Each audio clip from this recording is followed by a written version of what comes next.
आणि पाहता पाहता महिलेने पोलिसांसमोर पोलीस ठाण्यातच घेतले पेटून। मोठा भडका।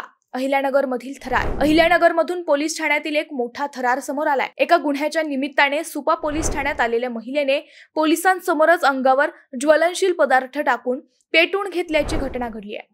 यात महिला गंभीर जखमी असून तिला उपचारासाठी पुण्याला हलवलंय। ही घटना सुपे पोलीस ठाण्यात घडली असून स्वाती प्रकाश दरेकर असे जखमी महिलेचे नाव आहे।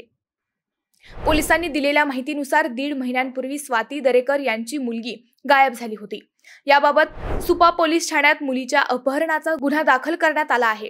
पोलीस तपासात ही मुलगी आळंदीत सापडली। पोलिसांनी तिला अहिल्यानगर येथील वन स्टॉप सेंटर येथे ठेवले होते। मात्र तिला आपल्या ताब्यात द्यावे अशी तिच्या आईची मागणी होती।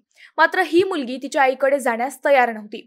मंगळवारी 2 सप्टेंबर संध्याकाळी 7 वाजेच्या सुमारास सुपा पोलीस ठाण्यात आलेल्या स्वाती दरेकर यांनी स्वतःच्या अंगावर ज्वलनशील पदार्थ टाकून पेटवून घेत आत्महत्येचा प्रयत्न केला।